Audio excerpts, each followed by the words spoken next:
So over the past 14 years, I've generated more than $12 million in direct revenue for clients like Rian Doris, Sharon Srivatsa, Peter Diamandis, Craig Ballantyne, and dozens more.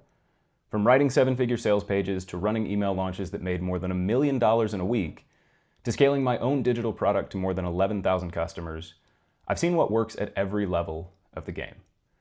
And so in this video, I'm going to show you the fastest way that I know to add an extra 50 to 100K a month to your existing business with the same funnel and the same offer.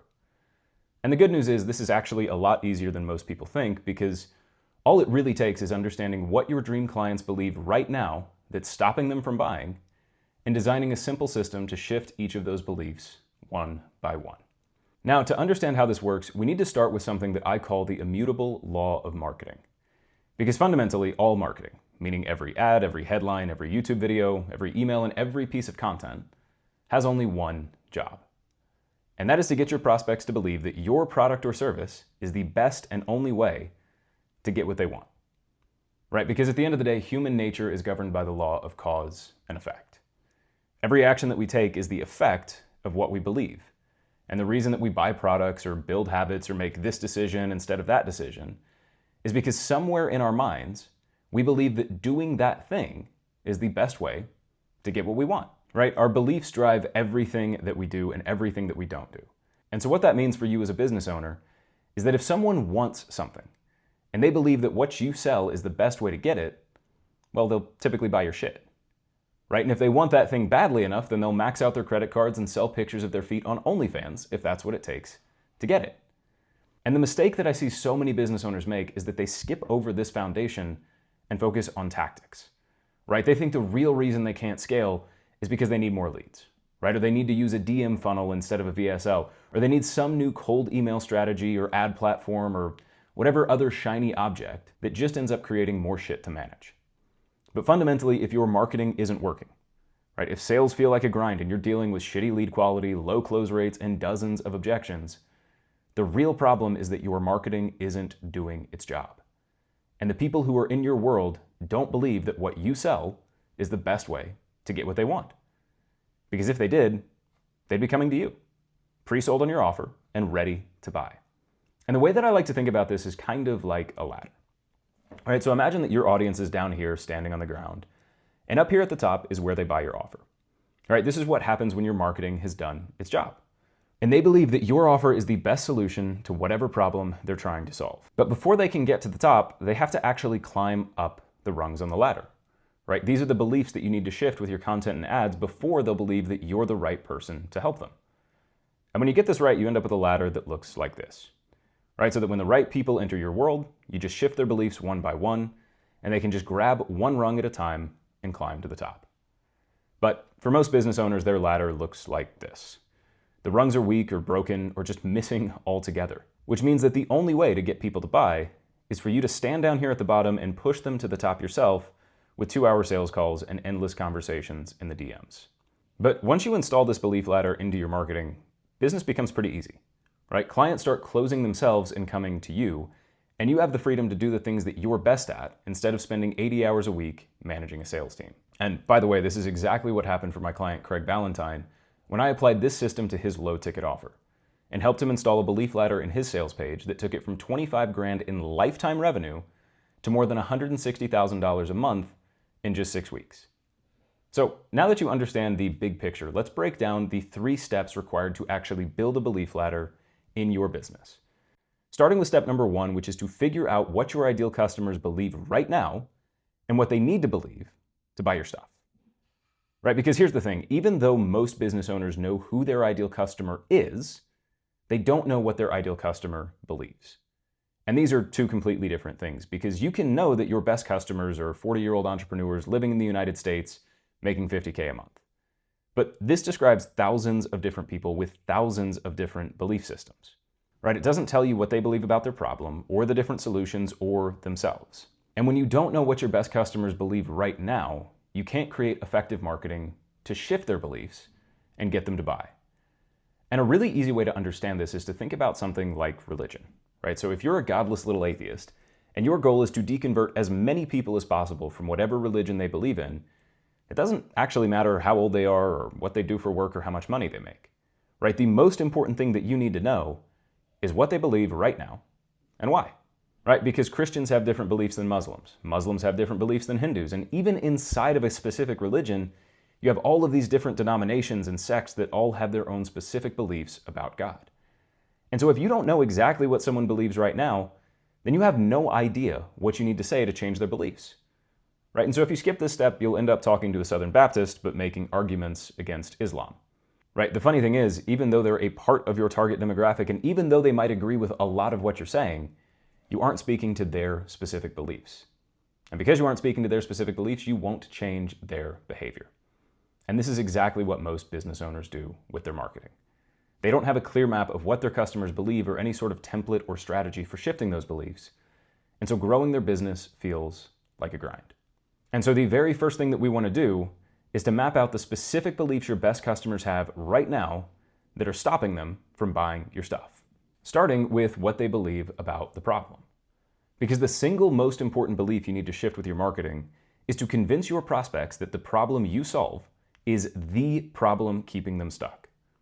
All right, because without this, they won't care about your solution or your credentials or your testimonials or anything else.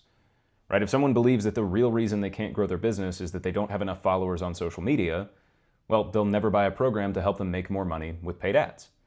Right? If they believe that the real reason they can't lose weight is that they need a better diet or training program, they'll never buy coaching to help them improve their mindset around fitness. And if they believe that the real problem is they're just an ugly motherfucker that no one will ever want to date, well, then they'll never buy a program to help them improve their confidence in relationships. And so the first thing that we want to do is to listen to what your best customers are saying and understand exactly what they believe the real problem is, so that when you move on to the next step, you can create marketing to convince them that the real problem is whatever you solve. Right? And just to get meta for a second, this is exactly what I did in the beginning of this video.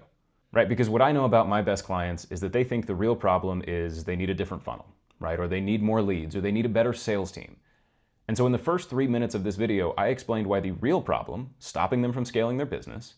And so in the first 3 minutes of this video, I explained why the real problem, stopping them from scaling their business, is that they don't have a marketing system to shift their prospects' beliefs and get them to sell themselves.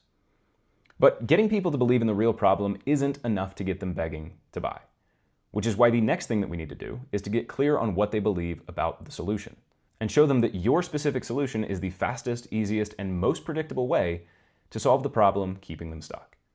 And a great example of this is Quentin Johnson, right? So he's a coach who helps founders get more sales calls through YouTube.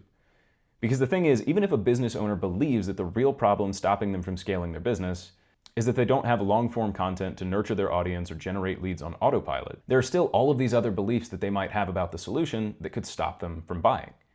Right? So for example, if they believe that they don't have time to film content, or they need to go mega viral just to get a single sale, or that they need to invest thousands of dollars into expensive gear to get started, well, it doesn't matter that they're sold on the problem, they still won't buy, because they don't believe that they have what it takes to actually implement the solution. And so what you'll notice about what Quentin does is that he speaks to these specific beliefs in almost every video. Right? He explains why you only need 200 views on a video to close high-ticket sales, how you can create a YouTube system that generates leads in less than an hour a week, and that you don't need an expensive camera or a fancy studio to start making money from your channel. And the easiest way to do this in your business is just to listen for objections, right? And make a list of the specific things that are stopping people from buying. Because once you understand the beliefs that are holding them back from a sale, you can create marketing to shift these beliefs and pre-handle these objections before they ever get on a call. But the thing is, even once they believe in the problem and the solution, there is still a chance that they'll just go and buy from a competitor if you don't shift the final belief, which is that you are the right person with the right offer to deliver the solution they now believe in. And the thing is, there are really only 3 good ways to do this. So the first is your unique mechanism, right? This is your way of doing things and the specific process that you use to help your clients get results that's different from what everyone else does. Right? The belief ladder framework that I'm walking you through right now is an example of this. Right? Just to give you a few other examples, you have Matt Gray's Content GPS, Dan Koh's 2-Hour Writer Framework, or Rian Doris's 1-Day Month Protocol. And just as a quick side note here, a lot of people fuck up the sequence of their marketing because they think that their mechanism is the solution. But it's not. Right? Your mechanism is the process that you use to deliver the solution. So if we look at Matt Gray as an example, right, the problem that he solves is that founders are struggling to grow. The solution to this problem is to build a profitable personal brand. And the mechanism, how he solves this, is with his Founder OS and his Content GPS. Or if you think about something like keto, right, the problem that it solves is that people can't lose weight, they struggle with brain fog, and they have low energy. The solution is to burn fat instead of sugar. And the mechanism that allows you to implement that solution is the ketogenic diet. And getting your unique mechanism right is probably the biggest lever that most founders miss in their marketing. And so if you want me to record a full video where I break down how I help my clients record 7-figure mechanisms, drop a comment down below and let me know. Now, once you've dialed in your mechanism, the second way to get people to believe that you're the best person to help them is with credibility, which is basically just showing off proof that you can help them get what they want. And the thing is, this isn't just limited to social proof or testimonials, right? You can show off credibility by sharing your unique perspectives, thinking in public, and taking people behind the scenes of how you think and operate, right? Because for someone to believe that you can help them, they need to see how you will help them, how you think, how you solve problems, and how you've helped people just like them get results. And finally, we have likability, right? Because sometimes the reason that we buy from one person instead of the other is just that we like them more, right? And this is why it's so important to actually use your fucking personality in your marketing, right? To talk about your unique interests, your hobbies, your perspectives, because people like to buy from people who are like them, right? This is why I swear and make edgy jokes in my marketing. It's why I talk about my caffeine addiction and my love of rock climbing. It's why I share my love of grunge and smoked meats and old school RPGs like Fable and Skyrim. Because I know that as silly as some of these things are, for some of my customers, these little quirks will be the reason that they choose me over someone else. Now, once you've dialed all of this in, it's time for the hard part, right? Because knowing what people believe is not the same as being able to change what they believe. And so this brings us to step 2, which is to create an evidence bank to shift each of the beliefs that you just identified.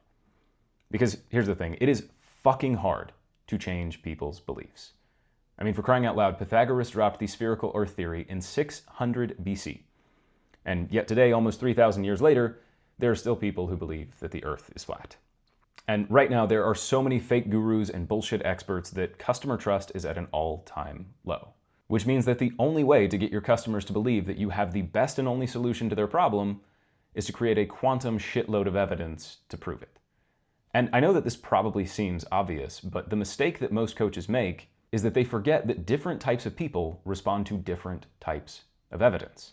And just to show you an example of this, if you've ever been in a serious relationship, then you've probably had the experience where you tried to convince your partner of some idea or something for ages, right? And then one day they show up and go, "Oh my God, I just heard the coolest idea."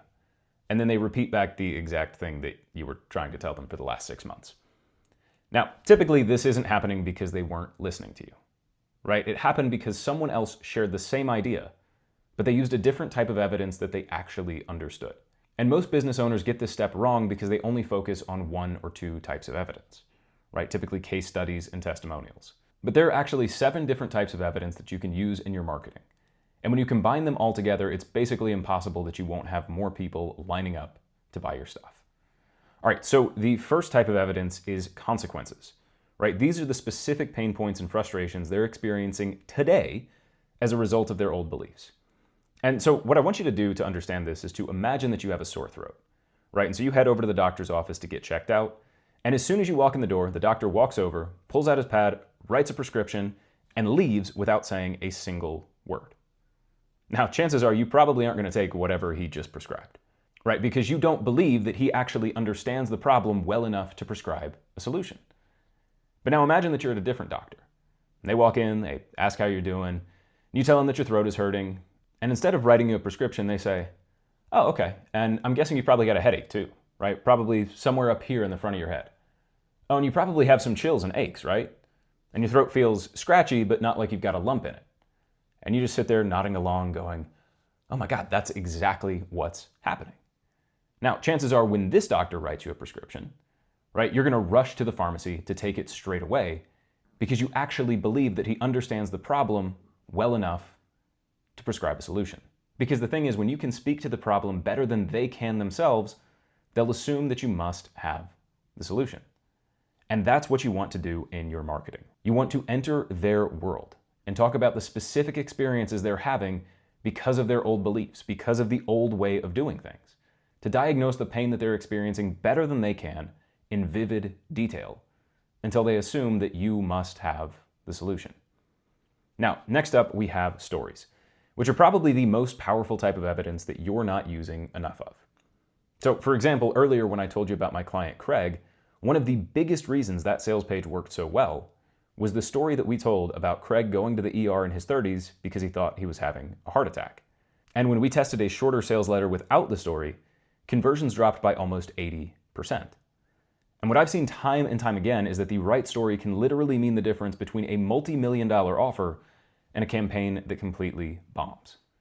Right? This is why Jesus taught in parables. It's why you can remember the plot of a movie or a TV show even if you don't remember any of the details. And so what you want to do is you want to find compelling stories for every belief that you're trying to shift, whether they're from your life, a client's life, or just from history, right? Because humans are hardwired for stories. And the better that you get at telling them, the more money you'll make. So next we have analogies and metaphors. And this is one of the best ways to take a complicated concept and explain it to people in a way that they'll understand. Right? And the belief ladder framework that I'm walking you through right now is an example of what I'm talking about.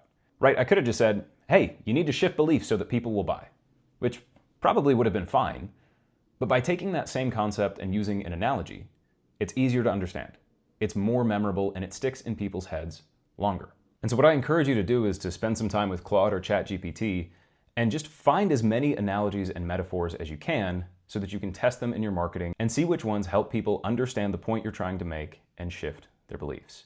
All right, next up we have authority quotes, and these are exactly what they sound like, right? This is where you pick a belief that you're trying to shift and use a quote from someone that your audience respects to drive home your point and give proof for the belief you're trying to shift, right? So for example, my friend John Whiting, who sells high-ticket mindset coaching for entrepreneurs, constantly quotes Warren Buffett, who said, if you can't manage your emotions, you can't manage money. Because if one of the world's richest men says that managing your emotions is the key to becoming wealthy, there's probably something to it. Now, next we have research, and this is where you find external case studies from big names that validate your claims. So, for example, my client Rian Doris sold more than $40 million of productivity coaching, and one of his most effective marketing tools was a study from McKinsey that showed that flow states increase productivity by 500%. And regardless of what you sell or what industry you're in, chances are you can find some sort of evidence to support your claims. And the more studies you can find from reputable sources that support the points you're trying to make, the easier it will be to get people to believe them, right? Because human beings have this thing called an authority bias, which is where we're more likely to believe something when it comes from a reputable source, right? So if you just make a claim, people might believe you. But if you make a claim and then you back it up with research from Harvard or Stanford or everyone's favorite tattooed neuroscientist, well, the odds that they'll believe you increase exponentially. All right, that moves us on to the next type of evidence, which are your internal case studies. And this is where you show off proof from your own clients. And the thing is, I would argue that in 2026, these are actually one of the least effective types of evidence because they're so easy to fake. And so ideally, when you're sharing these, you want to find some way to make them undeniable. All right, so for example, one of the reasons that I focus on some of the big names that I've worked with is because I can back these claims up with irrefutable evidence. I have external endorsements on LinkedIn directly from guys like Rian and Peter Diamandis that can't be faked with some AI avatar. And so what you want to do is find ways to create evidence that isn't easy to dismiss, right? Whether it's a third-party review site, a featured post on a major outlet, or an endorsement from a big name, you need more than Stripe screenshots and text quotes to get people to believe you. All right, finally, we have dissonance. And this is one of my favorite types of evidence because it's so underused. And basically, dissonance is where you create evidence for your argument by tying it to something that your prospects already do in some other area of their life. So, for example, I have a friend who runs a software company to help coaches track their KPIs and make data-driven decisions. And since a huge portion of his client base are fitness coaches, one of the ways that he uses dissonance in his marketing is to draw a parallel between business and fitness. Bodybuilders know that they need to track their calories and their protein to make sure they're building muscle or losing fat. And yet these same people will try to scale their business with vibes instead of data, right? They'll track their protein, but they won't track their KPIs. And when you can find ways to create this cognitive dissonance, where your customers realize that they have the correct belief over in this area, but not in this area, you can shift their beliefs overnight. And the thing is, when you combine all of these different types of evidence inside of your marketing, it becomes much harder to ignore. Because now you can back up every claim that you make with a unique type of proof that different people will respond to. And so this brings us to the final step, which is to take everything that you just built and actually use it in your marketing. And the way that we're going to do this is actually pretty simple. We're going to take every belief that you found about the problem, about the solution, and about your offer and the specific way you deliver that solution, combine them with each of the 7 different types of evidence, and then use them in all of your content and all of your ads. And when you do this, marketing becomes pretty easy, right? Because now you're not guessing at what to create or randomly copying your competitors and hoping that it works for you. Instead, every post, every video, every email has a specific goal, right? You're targeting a specific belief at a specific time and combining it with a specific type of evidence to guide your prospects up the belief ladder one rung at a time. And when you get this right, your entire content calendar and advertising strategy basically write themselves, because you understand your customer better than they understand themselves. And you're able to pinpoint the exact beliefs that you need to shift and the exact order that you need to shift them in to get them to buy. And as you start to test and get feedback from your audience, you'll start to find the exact arguments and evidence that are most effective for your customers, right? You'll find stories and metaphors, research and case studies that work better than all of the rest. And then you just double down on what's working and cut what isn't. And in this way, as soon as someone enters your world, they get caught up in this spider web of your best arguments, where every belief that's holding them back gets shifted, where every objection gets handled before they ever reach out or get on a call. And when you do this, you end up creating marketing that is so effective that clients end up coming to you, pre-sold and ready to buy. Because you've already handled every objection, you've shifted every belief, and you have convinced them that the only way to get what they want is to buy your shizzle. But for this framework to do its job, there is one critical step that most coaches completely miss. And without this, not only will you struggle to get results from your marketing, but you can end up hurting your business and losing millions of dollars. And I'll show you exactly what this step is and how to apply it in this video here.